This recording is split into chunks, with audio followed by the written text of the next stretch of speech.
3 attentats à Bagdad, 24 morts au moins, et cela alors que les forces de sécurité tentent de reprendre aux insurgés des secteurs à l'ouest de la capitale. L'Irak est entraîné depuis début 2013 dans une spirale de violence alimentée par le mécontentement de la minorité sunnite et le conflit en Syrie. Pour le seul mois de janvier, les violences ont fait plus de 1000 morts. Images amateurs à Alep en Syrie, des barils d'explosifs largués par hélicoptère sur zone rebelle. Selon l'Observatoire syrien des droits de l'homme, 8 civils ont été tués dont 5 enfants et déjà plus de 150 morts en 3 jours de raid continu. Les combats se poursuivent aussi dans les provinces de Damas dans le sud et à Homs et à Hama au centre du pays. Les patrouilles de la MISCA, la force africaine de pacification, parcourent inlassablement Bangui, la capitale de Centrafrique. Et certains miliciens anti-Balaka réclament désormais leur départ. Les populations musulmanes continuent d'être traquées par la majorité chrétienne.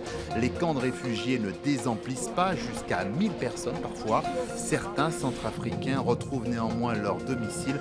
Et la situation reste très préoccupante.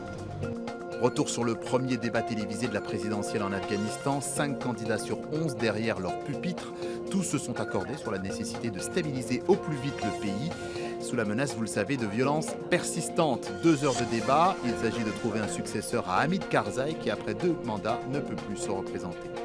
L'assassin présumé de Chokri Belaïd aurait été tué en Tunisie presque un an jour pour jour après le meurtre de l'opposant.